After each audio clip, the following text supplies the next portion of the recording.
Muy buenas noches, muchas gracias por sumarse a la conversación con Buen Día. Estamos saliendo a través de Wow TV, canal digital a todo el país, y por Regeneración Plural en el sureste y por supuesto por mis redes en vivo, por YouTube, por Facebook y por Twitter. Y le agradezco mucho que se sume a esta conversación. Chiapas vive momentos muy complicados, difíciles. Organizaciones civiles lo han llamado un desastre. Hace algunos meses el Ejército Zapatista en un comunicado habló incluso de que estaba al borde de la guerra civil y como hemos podido observar en los últimos días, Chiapas vive un severo problema de asedio de la violencia por el enfrentamiento entre los cárteles de Jalisco y de Sinaloa por el control del territorio, especialmente en las zonas limítrofes con Guatemala. Es una situación exasperante que ha generado el desplazamiento de poblaciones enteras que han tenido que huir de sus comunidades y, como vimos el fin de semana pasado, una implicación de los cárteles en el estado que produjo incluso imágenes como las de convoys de supuestamente el cártel de Sinaloa vitoreados por la población como si se tratara de liberadores o como sus bases sociales. El presidente dice que es propaganda y sin duda esas imágenes de lo que nos están hablando es parte de las estrategias de los propios cárteles para eh, proyectar su avance dentro del territorio sobre sus adversarios, pero eso no quita de que hay una presencia y una violencia que está ahogando a las comunidades de ese estado.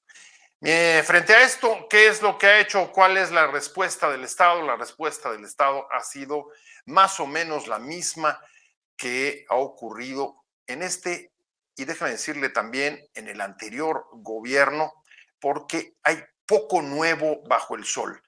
El gobierno, el presidente se reunió con los gobernadores del sureste ayer por la tarde y los acuerdos que tomaron fue enviar más control policiaco a Chiapas, unos 1,500 efectivos, además de tomar la decisión de reubicar cerca de 8,000 migrantes en distintos ciudades del estado, así como también trasladarlos a Tabasco y a Veracruz. Y junto con esto, el compromiso, como él mismo lo ha difundido, de llevar a Washington una propuesta firmada por 10 países latinoamericanos sobre migración con la rúbrica de los principales estados expulsores de migrantes en los que, grosso modo, va a pedir que haya un mayor financiamiento para el desarrollo bajo la tesis de que la migración es un fenómeno estructural y que la única manera de atenderlo es resolviendo problemas como desigualdad, pobreza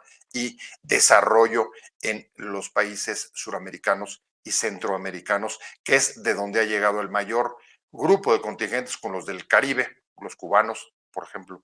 Es impresionante lo que han subido o venezolanos, pero fuera de esto no hay ningún planteamiento nuevo. Incluso el último, el de las propuestas que llevará a Washington para presentar a Biden, como se ha ofrecido con los otros 10 países latinoamericanos, recuerda la iniciativa aquella de llevar proyectos de desarrollo a los estados del Triángulo Norte de Centroamérica, que quedó como eso, como un discurso, porque ahí no ha llegado recurso que hubiera sido aprobado por Estados Unidos, como en algún momento sugirió que lo haría y no lo hizo, entre otras razones porque desconfía de los presidentes latinoamericanos de esos estados de la región norte por los problemas de corrupción. Vamos a tratar de entender cómo llegamos a esta situación en Chiapas a 9 años, perdón, de lo que aconteció en Guerrero, en Ayotzinapa, que hoy precisamente se está celebrando el 9º aniversario y en el que, por supuesto, hay paralelismos en las situaciones, sobre todo lo concerniente a los desaparecidos, pero también a la escasa respuesta del gobierno o por lo menos a la repetición de la misma fórmula. Vamos a platicar y me da mucho gusto que esté con nosotros Marvin Arriaga. Ella es académica y analista, nos estamos conectando con ella hasta Tuxtla Guerrero, Tuxtla Gutiérrez. Marvin, muchas gracias por estar con nosotros, un placer. Qué gusto saludarte, Pepe, muchas gracias por la invitación y saludo a tu amplio público en esta tarde, noche ya. Muchas gracias y está también con nosotros Agustín Figueroa, es defensor de derechos humanos. Él está en este momento en uno de los puntos más calientes de la zona sur del estado limítrofe con Guatemala, que es la Trinitaria, uno de los lugares donde se han registrado un importante número de bloqueos del crimen organizado, me imagino que de los dos cárteles, ahorita él nos explicará de cuáles, pero sí una de las zonas de los focos rojos de la violencia que azota a Chiapas desde hace ya mucho tiempo, pero que ha cobrado especial visibilidad por el tema de la migración y por supuesto por las expresiones de difusión de los propios cárteles sobre su poderío y su control del territorio, como vimos el pasado fin de semana. Muchas gracias, Agustín, por estar con nosotros. Muy buenas noches, encantado de poder compartir este espacio y poder saludar también a todo el auditorio que nos está siguiendo en este momento. Pues respecto al auditorio, le recordamos antes de entrar en materia que se puede conectar en vivo, sumarse a esta conversación. Estamos por mis redes en José Buendía MX, en Twitter, Facebook y YouTube. Y por supuesto, sintonizar también UAU TV Canal Digital. Ahí en su plataforma va a poder también conectar. Marvin, voy contigo y me gustaría que arriesgaras un poco una hipótesis de qué es lo que ha llevado a Chiapas a la situación actual. ¿Qué es o cuáles son, desde tu punto de vista, las principales causas de la violencia que se ha apoderado de entrada de la zona sur, la limítrofe con Guatemala, la zona de Comalapa, pero no solamente ahí, sino ha habido explosiones de violencia en otras partes del estado? ¿Qué le explica? Gracias, Pepe. Voy a parafrasear al poeta Enoc Cancino Casaonda, que dijo que Chiapas es en el cosmos lo que una flor al viento, que es célula infinita que ríe, llora y sangra. Chiapas es la frontera del sureste de la República, la entrada de nuestros hermanos migrantes de Honduras, El Salvador, Guatemala, de todo Centroamérica y más allá de las fronteras, porque hoy justamente ya tenemos una comunidad africana sentada en Tapachula, pero también esta puerta es la puerta más grande de tráfico, de traficantes de drogas, de trata, de traficantes de maderas, de especias, de café, de ganado. Y Chiapas es el estado con mayor número de cuencas en el país. Tenemos las reservas más importantes, somos los productores de energía eléctrica, pero además tenemos asentamiento de minas y esta geográficamente, esta geopolítica en donde se encuentra ubicado, es una estrategia geográfica el territorio chiapaneco. Además de ser una tierra muy productiva, pues bueno, Chiapas tiene hoy, como hace ya casi 30 años, un ejército zapatista de liberación nacional que se levantó en el 94 a decir un ya basta al cacicazgo, a la explotación de territorio, y han venido suscitándose diversos conflictos, como pues el posicionamiento de tierras, desplazados. Aún seguimos con la intolerancia religiosa. Tenemos incluso grupos paramilitares que se encuentran en la zona de Chenaló, Panteló, Aldama, Chalchihuitán, y en donde desde hace 2 años, específicamente septiembre de 2021, es la fecha en donde precisamente el Ejército Zapatista de Liberación Nacional emite un comunicado. Efectivamente, Chiapas a punto de un estallido civil, de una guerra civil, derivado a que la ORCAO, la Organización Regional de Caficultores de Ocosingo, ataca o secuestra a Sebastián Núñez Pérez y a José Antonio Sánchez Juárez, 2 integrantes de la Junta de Buen Gobierno Patria Nueva, estas juntas de buen gobierno, estos territorios autónomos zapatistas que bajo la premisa de autonomía y resistencia no permiten ningún acceso del gobierno, de apoyo del gobierno y que siguen en colectivo luchando por esta supervivencia. Secuestran a estos dos elementos de las bases zapatistas y se viene una emisión efectivamente de este comunicado de Chiapas a punto de una guerra civil, pero además se han dado desde hace varios años y más álgidamente desde hace 2 años, Pepe, levantamiento, reclutamiento forzado de jóvenes, despojo de tierras, cobro de derecho de piso. Y este tema de frontera Comalapa, pues ya con un desplazamiento de 500 familias que si no ha tenido ninguna atención del gobierno, y esto se remonta hacia unos años que me tocó intervenir en Chalchihuitán, un municipio que efectivamente tuvo también en el 2017 más de 4,000 personas desplazadas. Todos estos temas, todos estos problemas, estos conflictos, sin duda alguna, mucha gente que ha desaparecido. Enumero específicamente a unos elementos integrantes de la Comisión Federal de Electricidad, que hace 2 años precisamente allí, en la carretera San Gregorio-Chamic, fueron levantados por miembros de los cárteles. Muchos periodistas nacionales, estatales, han enumerado, han denunciado estas situaciones, empresarios ganaderos que han tenido ranchos invadidos en esa franja, la misma ciudadanía, porque ahí en Chamic justamente están un asentamiento ecoturístico denominado Lagos de Colón, en donde en mi infancia pasaba ahí las Semanas Santas, pues ya no era posible, ya no fue posible porque era imposible accesar debido a los asentamientos de los cárteles. Es bien sabido de estos conflictos, de estos enfrentamientos en estos puntos, pero además televisoras nacionales, periodistas como el equipo de Denise Dresser, que ha venido a hacer un equipo de investigación, específicamente la periodista Fátima Monterrosa, documentó desde hace 2 años la desaparición de estos elementos, pero además documentó asentamientos, imágenes con parapetos, incluso se ha hablado y se ha señalado de un bloqueo satelital para evitar elevar drones para usos de investigación periodística.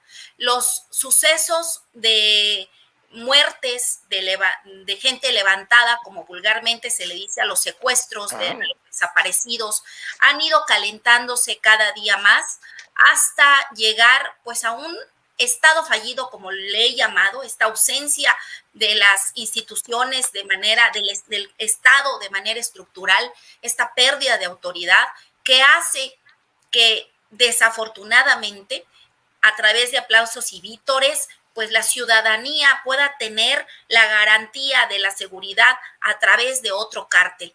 Esta franja de frontera Comalapa, San Gregorio, entrando son 2 regiones, frontera Comalapa y Chamic, que pertenecen a la región fronteriza, pero se une la región Sierra de Chiapas a través de Motocintla, Chicomucelo, Amatenango de la Frontera, que son toda esa cordillera en donde está la disputa del cártel de Jalisco Nueva Generación y el cártel de Sinaloa. Pero algo más grave, Pepe. Han habido periodistas que han enumerado incluso la incursión también de fuerzas de Guatemala. Y sobre todo ahora ya podemos ver a través de esta caravana que se suscitó el fin de semana, pues comunicados del país hermano de Guatemala, en donde ya está mandando a su frontera su ejército para salvaguardar su soberanía derivado de estos hechos.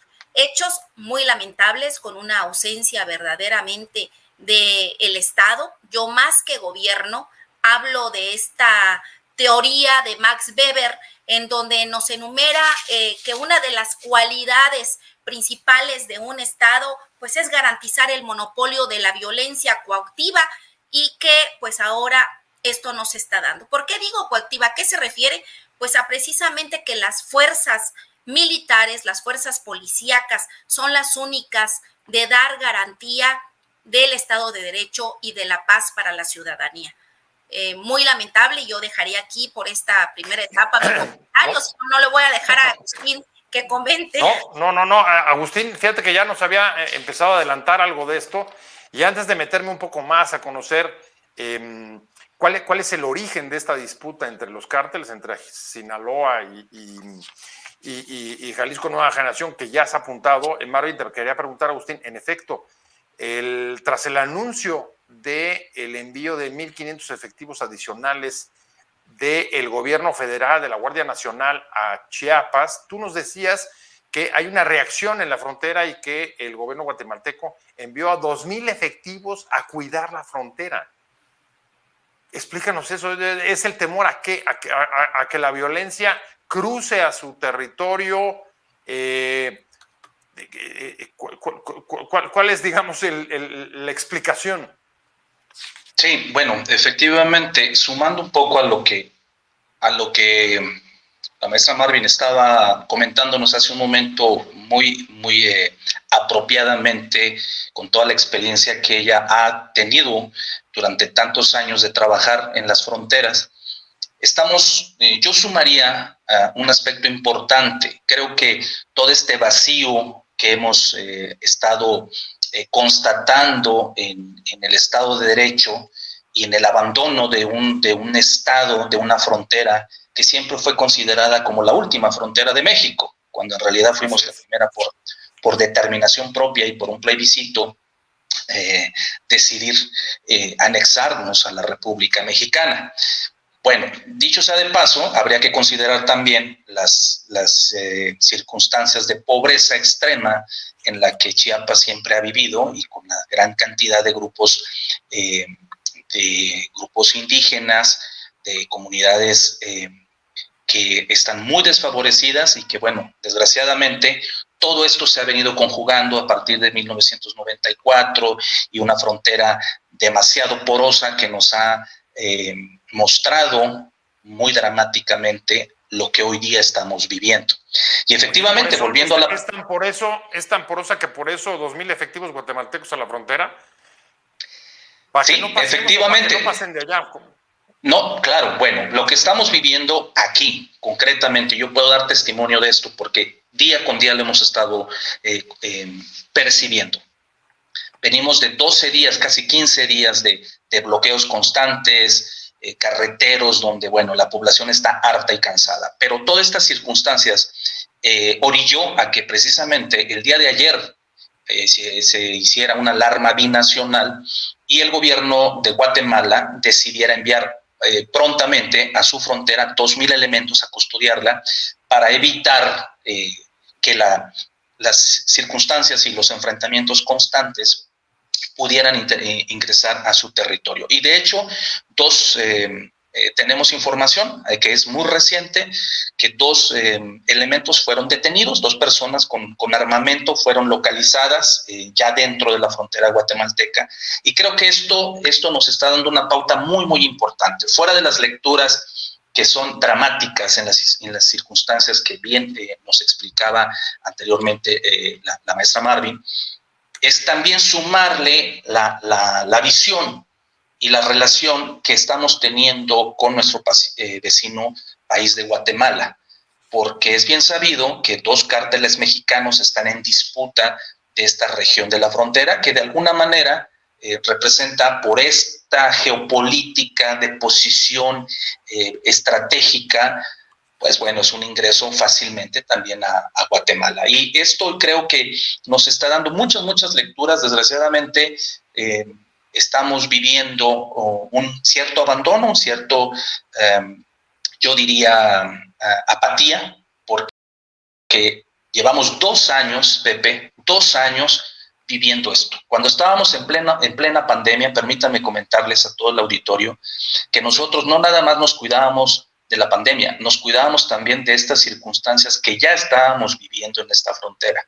Hace 2 años los cárteles están disputando el territorio, pero actualmente se ha recrudecido este enfrentamiento y ya las poblaciones están huyendo cansadas de la situación de la violencia, de todos estos enfrentamientos, porque tengo testimonios directos porque pues yo trabajo mucho con temas binacionales y en temas de migración, he constatado un éxodo masivo de comunidades que están huyendo desesperados.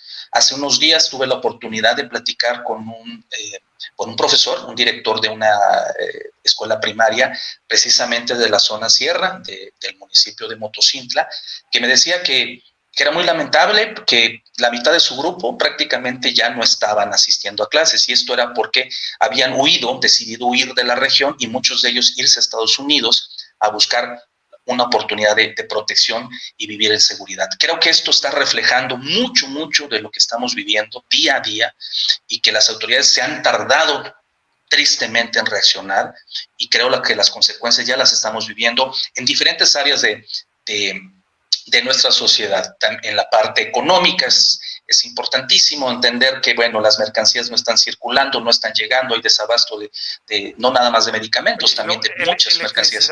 Electricidad en esa zona, el presidente denunció que había escasez o había apagones, y lo atribuyó a posibles sabotajes de los propios cárteles dentro de su pelea, dentro de la guerra. ¿Qué está pasando ahí con eso? Precisamente el día de ayer, el obispo de San Cristóbal de las Casas, en un comunicado de prensa, informó y lamentó toda esta situación, y mucho de ello, de lo que estamos comentando, efectivamente, los cortes constantes de energía eléctrica para evitar que hayan telecomunicaciones, y que hayan servicios de información que puedan estar disponibles a la mano. Esto es como una forma de control de ambos grupos, quiero decir, pero principalmente de los grupos criminales que han hecho. Nosotros en este municipio pasamos 15 horas sin energía eléctrica y aislados completamente, de alguna manera. Y la Comisión Federal de Electricidad, cuando hicimos los reportes, simplemente nos decían, no nos daban ningún motivo, simplemente nos decían, estamos trabajando en ello, estamos resolviendo esta situación. Y creo que no ha sido nada más en un solo municipio, estamos hablando alrededor de 8 municipios que constantemente hay apagones, y hay patrullaje por parte de estos grupos criminales constantemente, inclusive pasan muy cerca o casi de frente donde están los puestos específicos asentados de la Guardia Nacional y el Ejército Mexicano. Mucho interés en este conversatorio, en esta discusión, en este debate. Les agradecemos mucho todos los mensajes que mandan, la mayoría celebrando que se esté dando y sumándose básicamente. Bueno, muchos saludos para ti, Marvin. Y yo retomaría un poco el punto que acababas tú de poner sobre la mesa. Marvin, tú apuntaste hacia el Estado, y si uno voltea y ve la descripción que han hecho sobre el desplazamiento, comunidades que han sido desplazadas, los enfrentamientos en la zona limítrofe, y sobre todo los bloqueos, e incluso el hecho de que esta última ola migratoria haya podido contabilizar cerca de, entiendo, 8,000 migrantes en la frontera, que fueron ayer redistribuidos en distintos lugares, pero que antes el contingente anterior había logrado llegar hasta el norte del país en 24 horas. Lo que uno sí se pregunta es, ¿y dónde está el estado de Chiapas? ¿Dónde está el poder o los poderes de Chiapas? No estamos oyendo al Ejecutivo local, no estamos oyendo al Congreso local y tampoco al Poder Judicial. Se oyen más incluso a los propios obispos de Tuxtla y de San Cristóbal que a las autoridades locales. ¿Qué pasa? Es difícil entender, así como ocurrió, Marvin, en Ayotzinapa, es difícil entender, y cada día es más clara el apoyo, la complicidad que hubo de la policía y de los militares con Guerreros Unidos para la desaparición de los jóvenes de Ayotzinapa. Hoy es muy difícil, si no es que casi ingenuo, pensar que todo esto puede estar ocurriendo en Chiapas, este nivel de violencia, sin que el Estado mismo esté involucrado. Así es, Pepe, y quiero referirme también a esta intervención del movimiento agrario indígena zapatista, que es un brazo del Cártel de Jalisco Nueva Generación, que amedrenta a la población, amenaza, ejecuta, embosca, y todo aquello, Pepe, que debió haberse quedado en 1997 con la masacre de Acteal. Eso que ya no se debe de volver a repetir. esa herida que todavía tenemos abierta y esta deuda que existe todavía con nuestros hermanos indígenas integrantes de las abejas de Acteal. Aquello inició con un banco de arena, pero hoy nuevamente emboscadas, amedrentos, desplazados, ejecuciones, con esta ausencia efectivamente, como he venido diciendo y citando a Max Weber, un saludo a Mario Carlos Culebro, exsecretario de Gobierno de Chiapas, que está conectado con nosotros y que ya hizo algún que en efecto ya te mandó saludos y él también lea tus mismos autores. Efectivamente.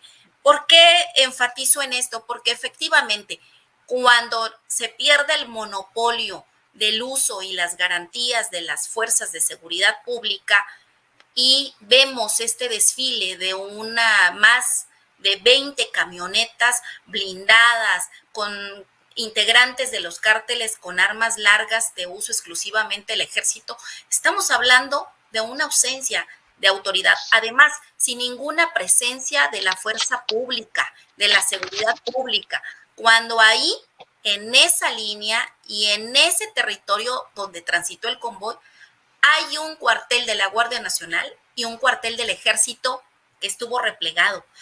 Esto es un Estado fallido. Weber efectivamente habla que cuando se pierde este monopolio del uso de la fuerza pública y del control de la violencia, existe un Estado fallido porque se pierde este control de los poderes fácticos. Y aquí recalco específicamente esta ausencia. Pareciera que el presidente de la República, bueno, yo lo escuchaba ayer, Pepe, en la mañanera, y yo vi a un relator de los sucesos. Vi a un hombre que relataba los sucesos de esta caravana. Pero como si los hubiera reporteado. Exactamente, un relator, pero en ningún momento vi, Pepe, un jefe de Estado.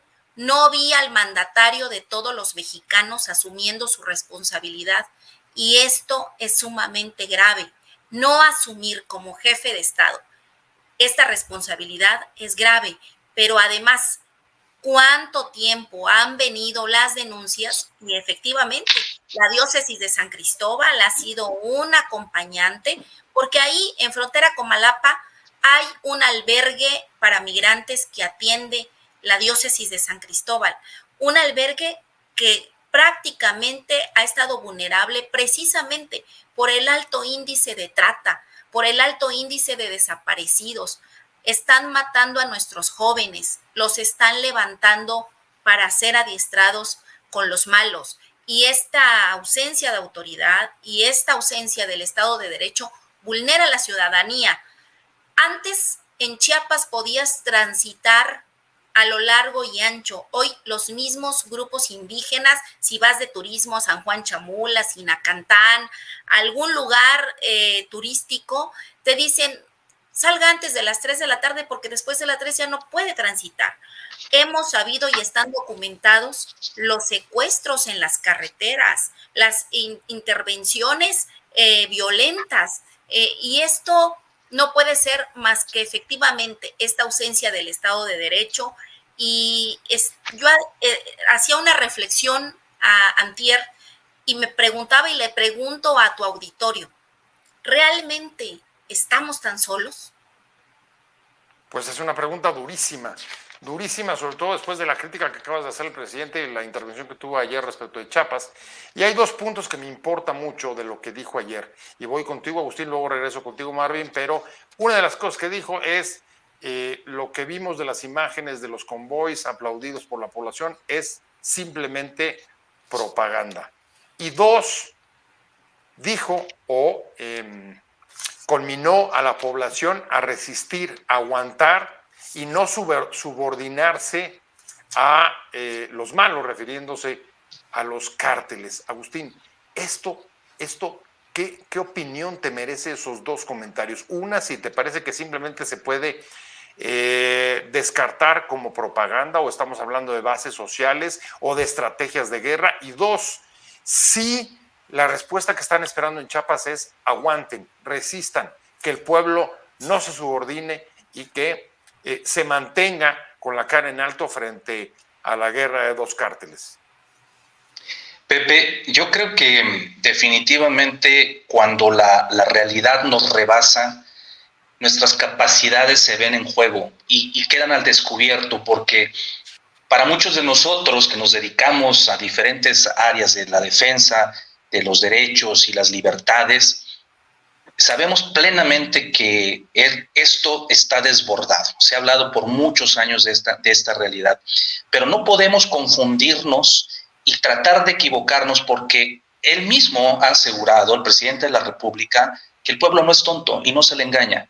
Quienes estamos viviendo esta realidad día con día, cuando los que queríamos salir en algún momento por la noche, ya no lo hacemos, porque estamos de alguna manera viviendo prisioneros de esta realidad, y es más fácil tratar de justificarse pues que los enemigos, que la oposición, cuando en realidad la pregunta es realmente qué estamos haciendo. Se ha hablado de una estrategia nacional de seguridad que valdría mucho la pena voltear los ojos a otros países de latinoamericanos que se han enfrentado a este tipo de conflictos. Tenemos el caso de Colombia, tenemos el caso de Perú, donde grupos armados han tomado control en algunos momentos, pero también la fuerza del Estado, como bien lo decía la maestra, debe de actuar y debe dar muestras de ejercer el poder, no nada más de tener esta responsabilidad y decir con toda la tranquilidad que esto es parte de un ataque mediático, de una infodemia que están sufriendo en un momento. Yo creo que hay que ser muy sensatos y muy objetivos al hablar las cosas con realidad. El pueblo no se equivoca, la gente estamos pidiendo a la sociedad civil que se respeten nuestros derechos, pero también exigiendo que las autoridades intervengan. Hace algunos días tuve la oportunidad de hacer también una publicación, hacer un posicionamiento público, y la pregunta más importante era: ¿dónde están nuestros representantes públicos? ¿Dónde están nuestros representantes electos? Porque no nada más hablo de nivel municipal, estatal o federal. Tenemos que hablar de toda esta gente que de alguna manera el pueblo le confió nuestra seguridad y el destino y el rumbo de nuestra sociedad, de nuestras familias. ¿Qué ha pasado? ¿Por qué no están ellos al menos mostrando empatía con lo que está ocurriendo en nuestra sociedad?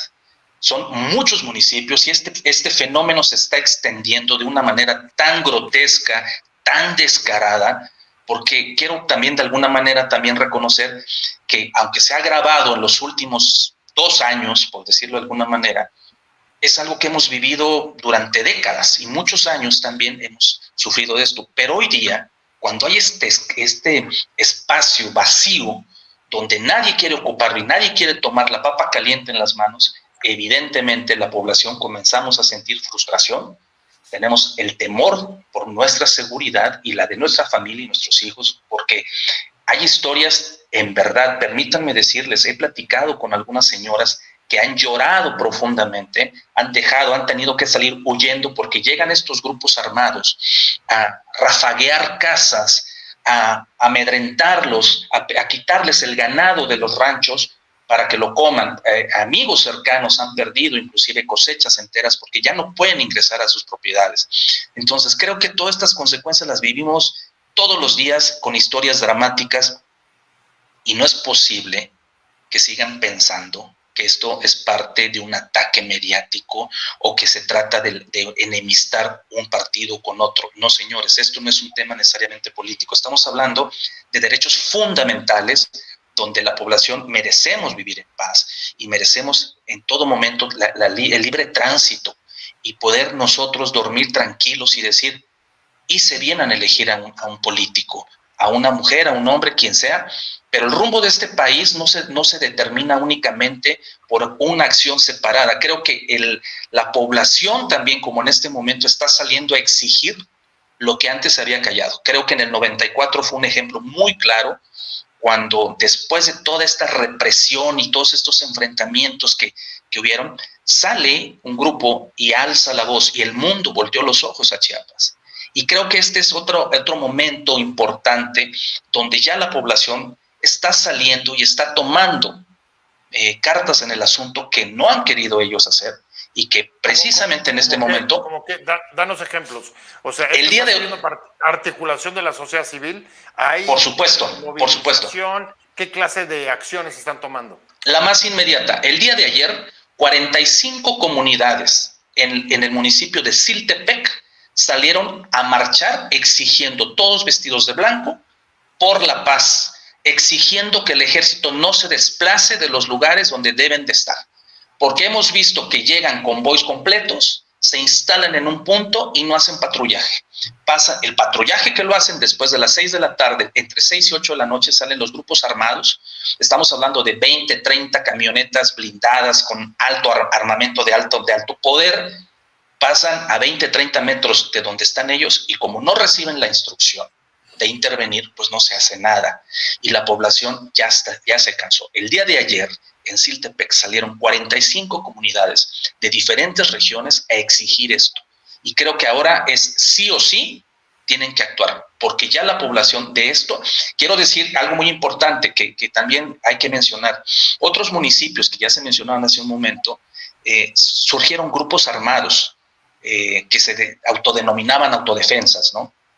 Pero esto que ocurre es un acto desesperado, donde no necesariamente quisiéramos estar de acuerdo en tomar las armas y que hayan más enfrentamientos. Desde luego que queremos un Estado de derecho, pero vivir en paz antes que todo, no vivir bajo un estado de guerra, como se ha mencionado, porque estamos en una alerta máxima, pero la población cuando se cansa toma decisiones muy, muy arriesgadas y también muy extremas. Sí estamos en una situación de riesgo de enfrentamientos civiles, ¿quieres decir? Por supuesto, por supuesto. Yo creo que estamos en un punto donde el termómetro está llegando a un punto donde la población puede tomar ya otro tipo de medidas y acciones, como lo han estado haciendo. Han bloqueado carreteras, están exigiendo y ahora le piden al gobierno federal que el Ejército y la Guardia Nacional no se salgan de esas regiones, porque quiero aclarar un punto. Hablando hace unas horas con personas que están muy cerca, aquí en el municipio de La Trinitaria, la región de San Gregorio Chamic está 40 minutos, 30 minutos de acá. Y me comentaban que muchos de ellos fueron enviados a hacer una valla para vitorear y aplaudir el ingreso del grupo armado, de los miembros del cártel. ¿Esos son bases sociales? ¿Tú crees que son bases sociales? No, ¿Qué es eso? No, son grupos civiles, son de la sociedad civil que han sido amenazados de alguna forma para que tengan que salir y aplaudirles a estos grupos. Están siendo amenazados constantemente y también cuando queremos hablar o de algún testimonio, pues ellos se niegan porque saben que inclusive llegan y los revisan hasta los celulares.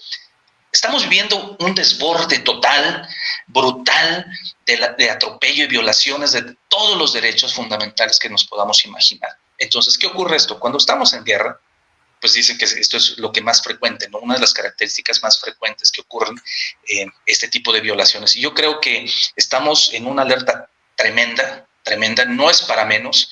Yo quisiera ver más mujeres, más hombres opinando, hablando de esto, y todos aquellos que estamos viviendo las consecuencias, porque nadie está exento, porque podemos estar a 3 horas de la capital de Chiapas en este momento, pero al haber un bloqueo, hay consecuencias de una u otra manera para todos. El turismo se está alejando, las inversiones se están alejando, ya no podemos visitar con tan tranquilidad ciertas áreas o regiones de nuestro bello estado, porque es una belleza de estado y creo que a nivel mundial lo han reconocido, pero esto está ocurriendo porque negligentemente no han querido actuar a tiempo y se han esperado más de 2 años para empezar a darse cuenta que esto es una realidad y que ya lo tenemos frente a nuestras narices. Pues sí, ahí lo mencionaba Nancy Oviedo, a la que saludamos, ¿no? Sus padres fueron de turismo y incluso como visitantes sintieron la tensión y el ambiente amenazante en San Cristóbal. Creo que la pregunta que hacía Marvin sobre si estamos solos, tú la contestaste mejor que nadie, Agustín, con tu propio testimonio, pero déjame ir contigo, Marvin, para ser concretos, y es, a ver, ¿qué papel está jugando el gobernador Rutilio? ¿Qué está haciendo? ¿Qué ha hecho en los últimos 2 años respecto a esta problemática? Porque si yo sigo a Agustín, me cuesta trabajo verlo. No veo dónde está la acción del Estado, el poder del Estado local. Repartir programas sociales, recibir a la Guardia Nacional, esos dos son los dos, digamos, elementos más fuertes digamos, de apoyo que he visto de la federación. No sé si haya otros y si eso haya dado algún resultado. Y voy a responderte no solo hablando del gobernador Rutilio Escandón, voy a hablar de los 22 gobernadores que gobiernan Morena en el país. Hay una instrucción presidencial, Pepe, que es abrazos y no balazos. Hay una instrucción para los gobernadores, pero hay una instrucción para las Fuerzas Armadas.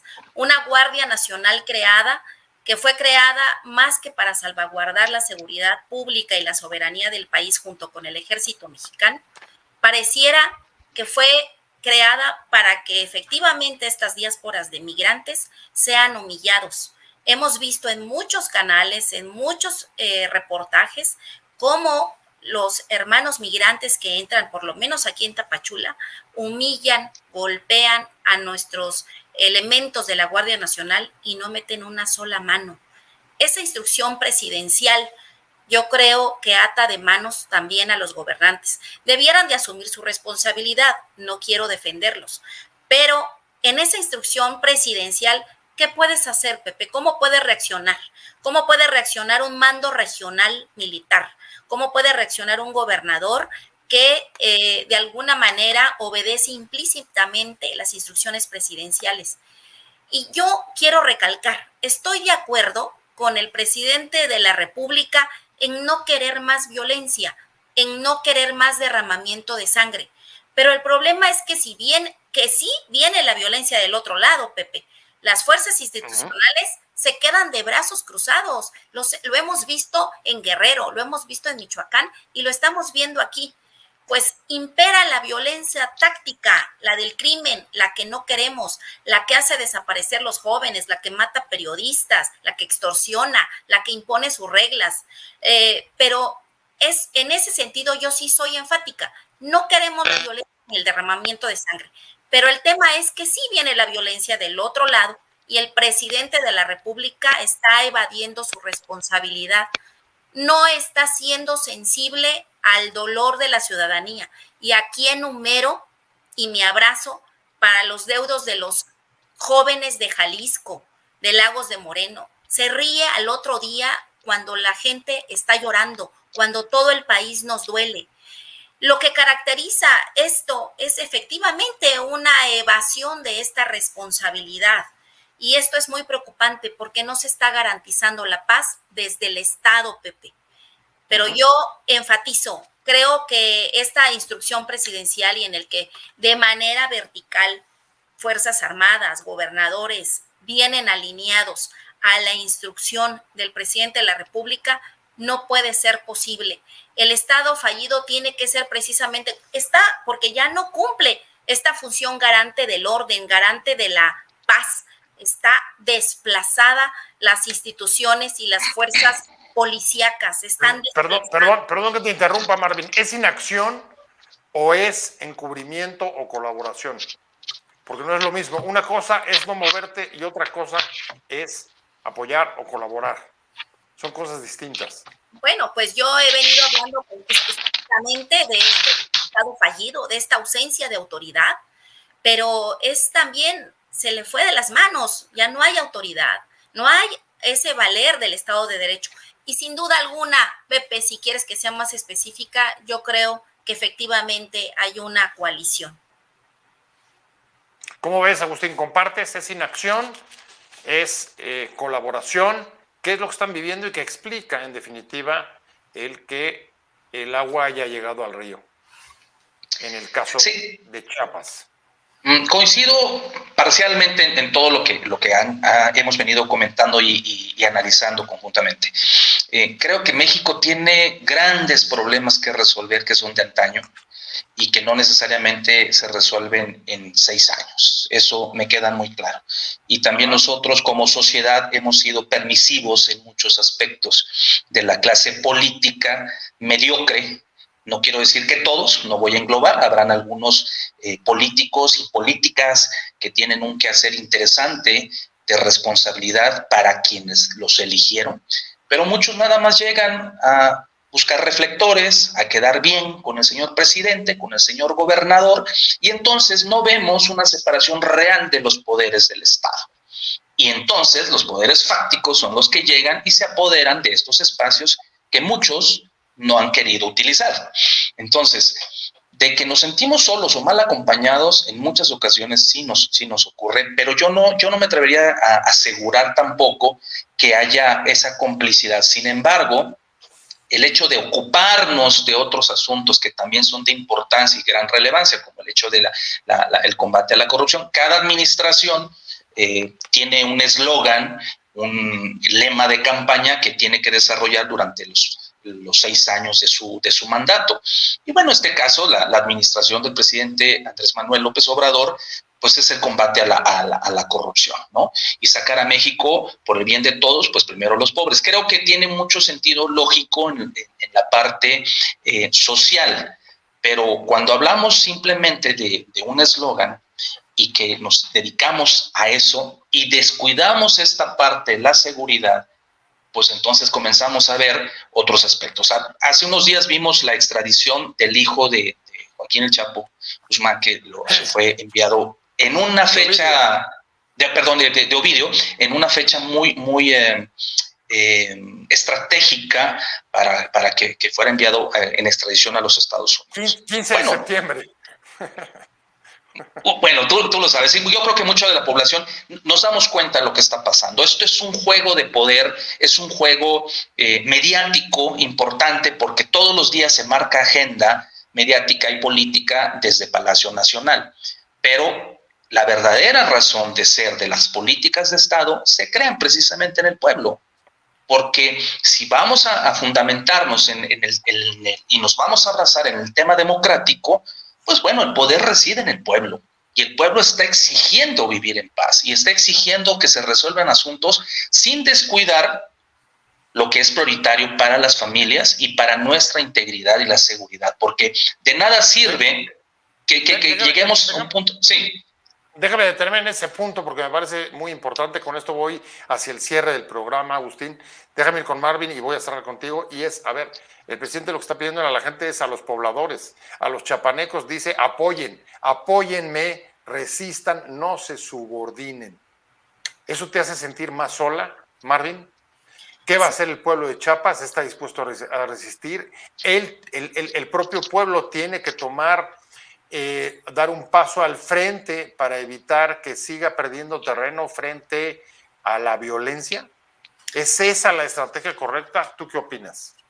Voy a cerrar con esto también de estas parcelas de poder, Pepe, que se puede hablar de ir perdiendo estas parcelas de poder, pero el problema es que esto está creciendo y los indicadores lo marcan. Se ha invertido miles de millones de pesos en las Fuerzas Armadas, pero los índices nos dicen que la criminalidad y la inseguridad crecen.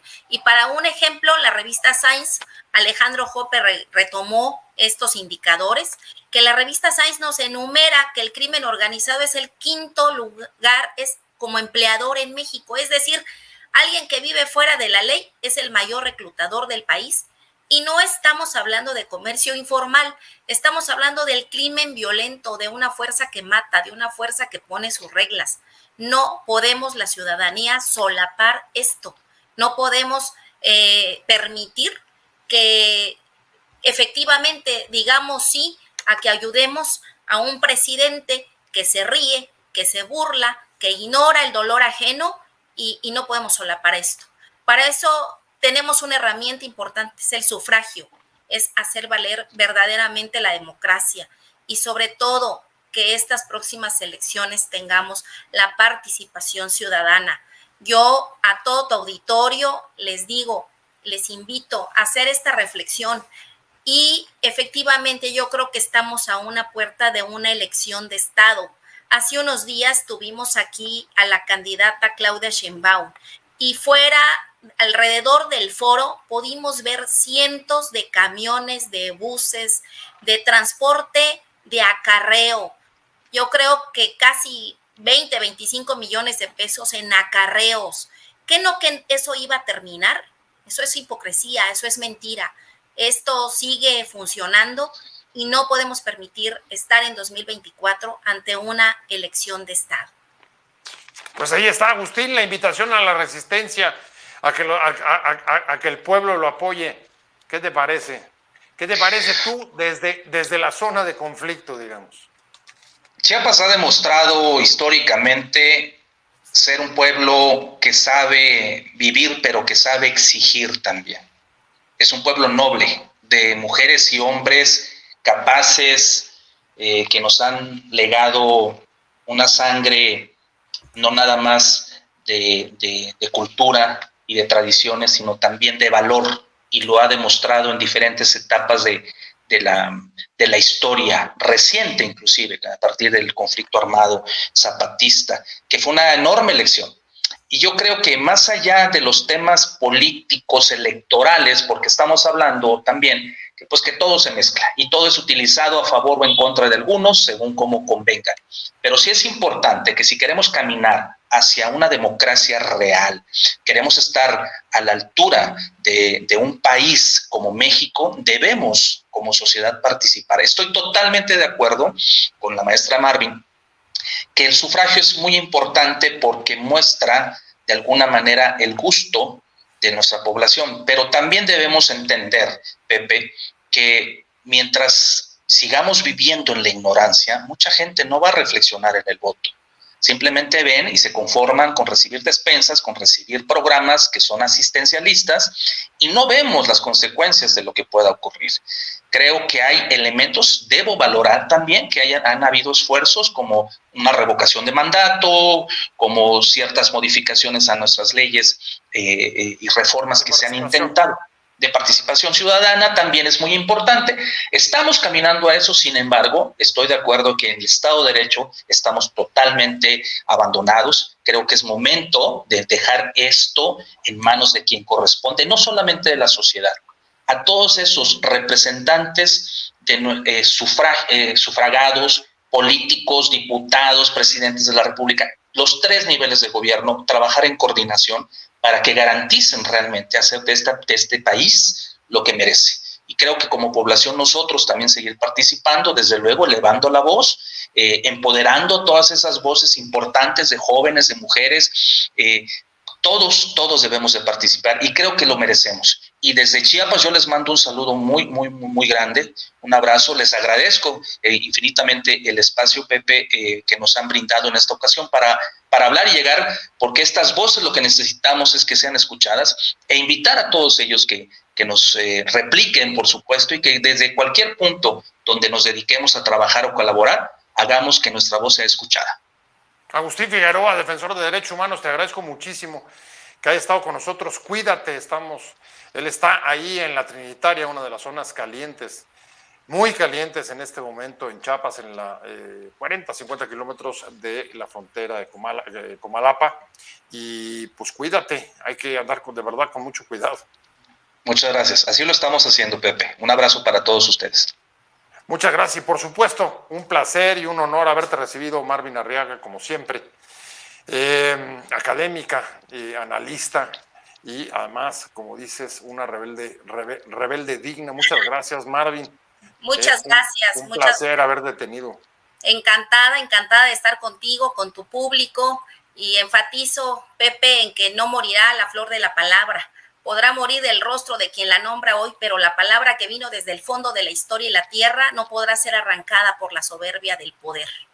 Así será, y vamos a darle continuidad y seguimiento a lo que está sucediendo allá en el estado de Chiapas. Gracias a los dos, pero sobre todo a usted por haber estado con nosotros hoy aquí en Conversando con Buen Día.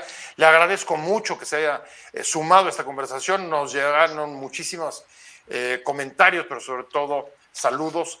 Lo respondemos por esta vía y las preguntas que hayan quedado en el tintero le prometemos responderlas. Muchas gracias, que tengan una buena semana. Nos vemos como todos los martes y jueves, el próximo jueves aquí a las 19 horas en Conversando con Buen Día.